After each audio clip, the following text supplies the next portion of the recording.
नमस्कार साथियों। तो आज हम पढ़ेंगे कि आसमान में जो बिजली चमकती है तो एक साउंड होती है, वो कैसे होती है, जिसे बादल का गर्जना कहते हैं। फिर बिजली गिरती है। कई स्थानों पर आपने देखा कि बिजली गिरती है। ज्यादातर जो ऊंची जगह होती है, जैसे ऊंचे बड़े दरख्त होते हैं, बड़े पेड़ होते हैं, उन पर बिजली गिरती है। जो बड़ी इमारतें होती है उन पर बिजली गिरती है। तो वो क्यों गिरती है बिजली, और बादलों में वो बनती कैसे है, बादल गरजते कैसे हैं, उसमें साउंड कहां से आती है, बादलों में साउंड कहां से आती है। आपने सुना है कि बादल तो एक वाष्प होते हैं, वो तो एक धुआं टाइप होते हैं। तो फिर धुएं में कहां से गर्जना होती है, बिजली कहां से बनती है? तो मैं आपको बता दूं, ये सबसे पहले इसका सिद्धांत फ्रैंकलिन ने दिया था। इसने इसका सिद्धांत जो है वो फ्रैंकलिन ने दिया था। तो सबसे पहले समझते हैं, आपको मैं समझाता हूं बादलों का बनना। बादल बनते कैसे हैं? जब हम सांस छोड़ते हैं बाहर, तो हमारे अंदर से वाष्प बाहर निकलते हैं, पानी की कुछ कण बाहर निकलते हैं। जब ये पेड़ पौधे सांस लेते हैं, सांस छोड़ते हैं, आपको पता है पेड़ पौधे सांस बाहर छोड़ते हैं, तो इसमें से भी पानी के कण निकलते हैं। सबसे ज्यादा पानी के जो कण हैं वो समुद्रों से निकलते हैं। समुद्र से, यानी पानी से ही पानी के कण उत्पन्न होते हैं। वो वाष्प के रूप में ऊपर उठते हैं। आपने देखा, जब जमीन और जो समुद्री क्षेत्र होता है और उसके साथ जो जमीन का क्षेत्र होता है, एक साथ होती है समुद्र और जमीन, तो सबसे पहले जमीन गर्म होती है, सूर्य की गर्मी पड़ती है तो जमीन गर्म हो जाती है। तो वहां के जो वाष्प हैं, हमारा जो मॉइस्चर है धरती में, जो वहां की पत्तियां होंगी, वहां की वस्तुएं होंगी, उन पे मॉइस्चर होगा, वो ऊपर को उठेगा, वाष्प बनकर वो हवा में चला जाएगा। क्योंकि जब गर्मी पड़ेगी, गर्म चीज आपको पता है, जब गर्म धुआं हमेशा ऊपर को उठता है और ठंडा नीचे को बैठता है। तो जो वाष्प के रूप में जब वो ऊपर को उठते हैं तो ऊपर जाकर वो बादलों का निर्माण करते हैं। बादलों का निर्माण करते हैं। वैसे तो हमारे जो एटमॉस्फेयर है, हमारा वातावरण है, इसमें जो भी हवा है जो हम सांस लेते हैं या हमारे वातावरण में हवा होती है, इसमें इतने सूक्ष्म छोटे छोटे जलवाष्प पाए जाते हैं। लेकिन जो बादलों में पाए जाते हैं वो ज्यादा होते हैं, और हमारे आसपास के जो वातावरण है उसमें कम पाए जाते हैं।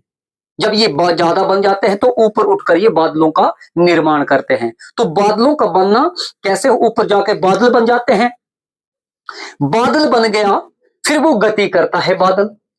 अब ये समुद्री रेंज है तो यहां पर कोई माउंटेन है या पर्वत है। तो जब बादल ऊपर उठेंगे, ऊपर उठेंगे बादल, ये जाकर पहाड़ के साथ टकरा जाते हैं। हमारे पर्वतों के साथ कुछ पहाड़ियां होती है, उनके साथ टकरा जाते हैं।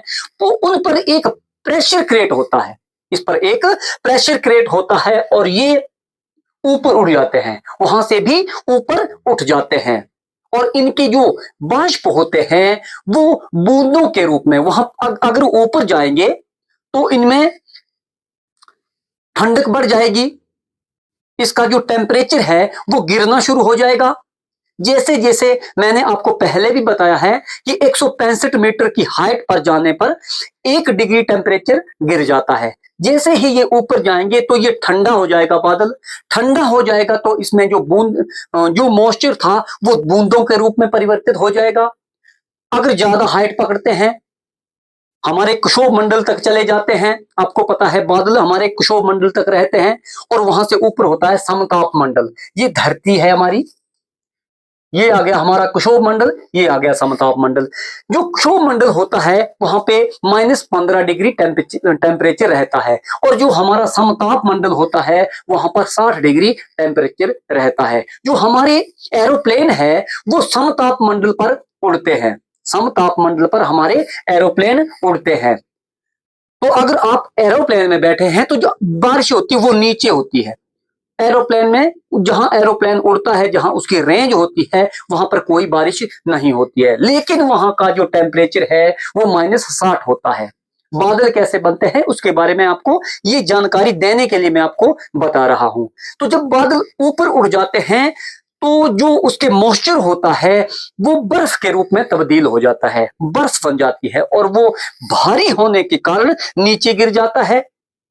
जब नीचे गिरता है तो जब नीचे गिरना वो शुरू होता है ऊपर से, जैसे वो नीचे गिरता है 165 डिग्री, 165 मीटर, 165 मीटर, वैसे एक एक डिग्री उसका जो टेम्परेचर है वो बढ़ता जाता है। अंततः वो पानी के रूप में हमारे जमीन पर गिरते हैं। कुछ बड़े होते हैं, वो उसको टेम्परेचर पूरे नहीं गल जाते हैं और वो ओलावृष्टि के रूप में नीचे आते हैं। मैंने पिछले वीडियो में ओलावृष्टि में ये चीज आपको पूरी बताई थी, लेकिन यहां पर मुझे ये बताना जरूरी है ताकि आपको समझ आ जाए। और बादल जब पानी इसमें ज्यादा हो जाता है, मॉइस्चर होते हैं, तो इस ये नीचे गिर जाता है और बारिश के रूप में नीचे पानी आ जाता है। उसके बाद जो बारिश का होना है, नीचे पानी आ गया। अब पानी, जो ये बिजली का बनना है, ये होता कैसे है? जो पानी के कण हैं वो आपस में, एक थ्योरिकल मैं आपको बताता हूं, इसकी दो थ्योरियां हैं। एक है कि ये पानी के जो कण होते हैं वो आपस में टकराने के कारण, घर्षण होने के कारण उसमें बिजली उत्पन्न होती है। आप अगर अपने बालों के साथ हाथ को रगड़ेंगे तो इसमें क्या होगा? इलेक्ट्रॉन पैदा होगा। इलेक्ट्रॉन आपने देखा, अगर कंघी को सर के साथ, बाल के साथ आप घर्षण करेंगे, इसको रगड़ेंगे और नीचे घास फूस या कुछ रखेंगे तो वो नीचे से उसको उठा लेगा। वो इलेक्ट्रॉन उत्पन्न होता है, एक इलेक्ट्रिसिटी इसमें उत्पन्न होती है, एक करंट इसमें उत्पन्न होता है। ये उस वजह से होता है। जब आप कपड़ा लेते हैं, ऊपर ब्लैंकेट ओढ़ लेते हैं या कपड़े लगाते हैं, जब अंधेरा होता है उस समय, तो आपने देखा आपको लाइट, छोटी छोटी लाइट के कण दिखाई देंगे, तो वो घर्षण के कारण होता है। जैसे ही जो बूंदें होती है, कुछ बर्फ बन गई होती है ऊपर, उनके घर्षण के कारण बिजली उत्पन्न होती है। पहली थ्योरी ये आती है। दूसरी क्या आती है कि जो कॉस्मिक किरणें हैं, ये कॉस्मिक किरणें हैं, उनके कारण होता है। तो पहले मैं आपको पानी के कण के कारण बताता हूं कि ये कैसे टकराते हैं और कैसे बिजली उत्पन्न होती है। उसके बाद मैं कॉस्मिक किरणों के बारे में आपको बताऊंगा। तो बादलों में पानी के छोटे या बड़े कण रहते हैं। जो बादल होता है उसमें छोटे कण भी रहेंगे, बड़े कण भी रहेंगे। तो होता यह है कि जो छोटे कण है उसमें पॉजिटिव चार्ज होता है, जो बड़े कण होते हैं उसमें नेगेटिव चार्ज होता है, यानी उसमें माइनस नेगेटिव चार्ज होता है, और जो छोटे कण होते हैं उसमें प्लस यानी पॉजिटिव चार्ज होता है। जो बादल होता है, ये अगर ये बादल है तो ऊपर रहेगा पॉजिटिव और नीचे रहेगा नेगेटिव। नेगेटिव चार्ज नीचे रहेगा और पॉजिटिव जो चार्ज है वो ऊपर रहेगा। यानी जो छोटे कण हैं वो ऊपर रहेंगे और जो बड़े कण हैं वो नीचे रहेंगे। लेकिन इसमें होता क्या है कि जो बादल का हिस्सा होता है, जो पॉजिटिव, जिसमें पॉजिटिव कण रहते हैं वो अधिक ठंडा होता है, और जिसमें नेगेटिव कण रहते हैं नीचे वाले, वो हिस्सा थोड़ा गर्म होता है। उतना गर्म नहीं होता, लेकिन इसके मुकाबले थोड़ा गर्म होता है। अब गर्म होने के कारण जो नेगेटिव कण है वो गर्मी के कारण ऊपर को उठते हैं। आपको पता है, जब कोई चीज वायु गर्म होगी, वाष्प गर्म होगा तो ऊपर उठेगा। जैसे ही ये ऊपर को उठते हैं तो ये जहां प्लस है हमारा, ये पॉजिटिव चार्ज है, वहां तक पहुंच जाता है। बड़े कण अगर ऊपर से नीचे से उठ जाते हैं, नीचे क्या होता है? बड़े कण होते हैं, ऊपर क्या होता है? छोटे कण होते हैं। जो छोटे कण होते हैं उसमें प्लस यानी ये पॉजिटिव चार्ज होता है, जो बड़े कण होते हैं उसमें नेगेटिव चार्ज होता है। अब ये नेगेटिव चार्ज वाले जो बड़े कण हैं ये ऊपर उठ जाते हैं और पॉजिटिव कण के साथ घर्षण करते हैं, ऊपर जाते हैं, फिर ये नीचे बैठ जाते हैं। जैसे ही ये ऊपर गए फिर ठंडे हो जाते हैं तो नीचे बैठ जाते हैं, गर्म हो गए तो ऊपर। ये प्रक्रिया चलती रहती है।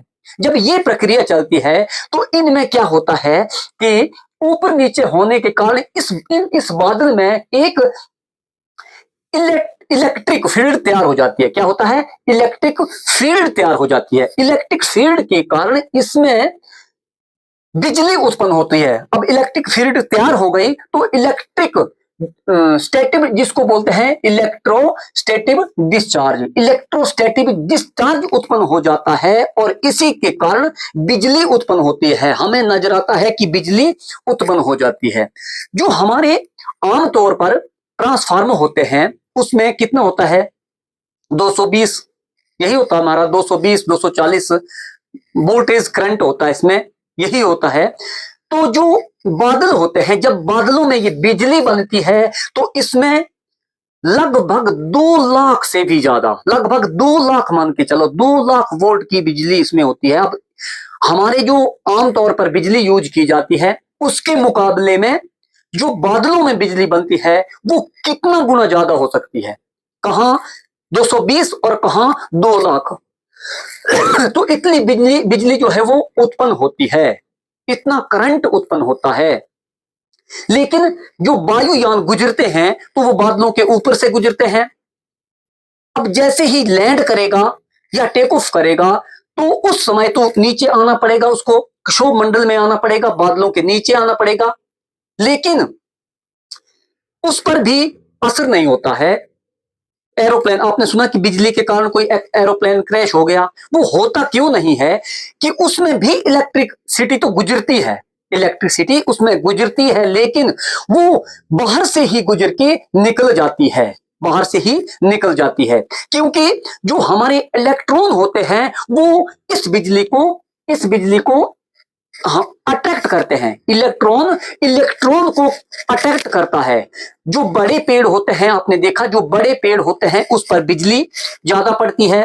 पहाड़ी के क्षेत्रों में जैसे उत्तराखंड, जेएंडके, हिमाचल, ऐसे जैसे क्षेत्रों में जो बड़े पेड़ होंगे पहाड़ों में उस पर बिजली गिरेगी, पेड़ फट जाते हैं तो इतनी बिजली गिरती है।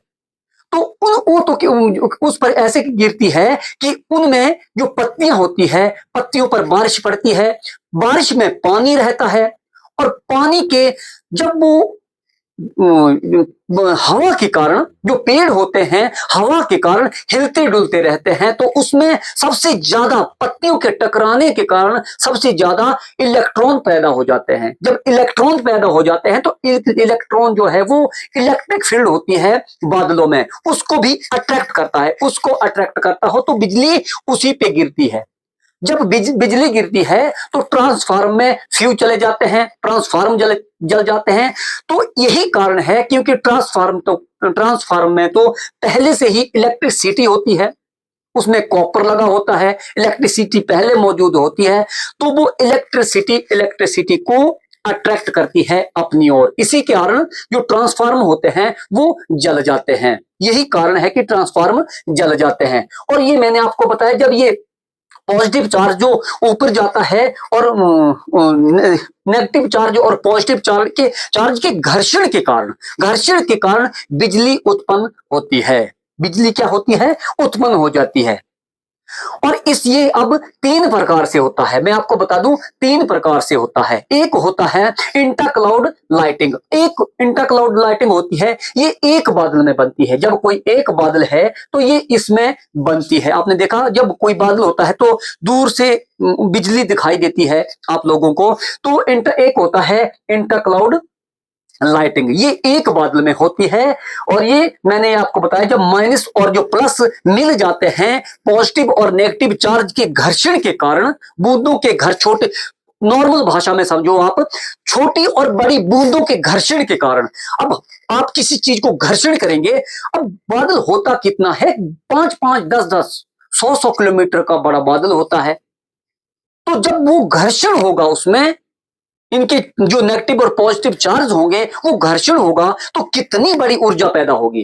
तो इसी के कारण जो है वो लाइट पैदा होती है। तो जो एक बादल होता है इसको बोलते हैं हम इंटरक्लाउड लाइटिंग। नंबर 2 पे आता है cloud to cloud lightning. Cloud to cloud lightning क्या होती है, ये यहां पर कोई बादल आ गया, क्लाउड टू क्लाउड, एक बादल जब दूसरे बादल के नीचे से गुजरता है या ऊपर से गुजरता है तो यहां ऊपर क्या रहेगा हमारे, यहां तो हमारा पॉजिटिव रहेगा, यहां पॉजिटिव रहेगा और यहां नेगेटिव रहेगा। लेकिन जब ये गुजरेंगे तो ये पॉजिटिव और ये नेगेटिव ये आपस में टकराएंगे, टकराएंगे तो बिजली उत्पन्न हो जाती। तो इसको बोलते हैं हम, जो दो बादल गुजरते हैं आपस में से, तो उसको बोलते हैं cloud to cloud lightning. Cloud to cloud lightning बोलते हैं हम इसको, क्योंकि इसकी निचले वाला हिस्सा और इसका ऊपर वाला हिस्सा जब टकराएंगे। एक बात मैं बता दूं, जब दो तारें होती है तो आपने देखा एक तार पॉजिटिव होता है, एक नेगेटिव होता है, यानी एक माइनस होता है, एक प्लस होता है। अब दो तारों को, नंगी तारों को, अगर उसमें इलेक्ट्रिसिटी है, अगर उनको मिला दिया जाए, उनको मिला दिया जाए तो एक तो सबसे पहले उसमें एक जोरदार लाइट पैदा होगी।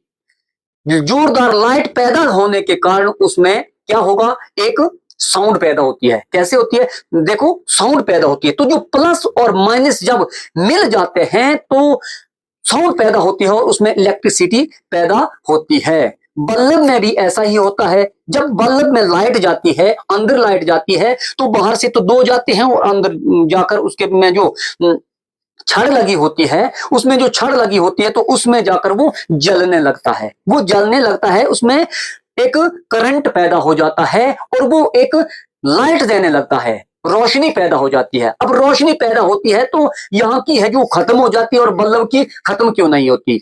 होता यह है कि जब कोई वस्तु ऑक्सीजन की उपस्थिति में जलती है तो उसका पूर्णता दहन हो जाता है। क्या होता है, जब कोई भी चीज, किसी चीज को मान के चलो, ऑक्सीजन की उपस्थिति में जलती है तो उसका पूर्णता दहन हो जाता है। लेकिन बल्ब में ऑक्सीजन नहीं होती है, या बल्ब में ऑक्सीजन नहीं होती है और वो उसका दहन होता है, लेकिन उसका पूर्णता दहन नहीं होता है, पूरा दहन नहीं होता है और वो जलता ही रहता है।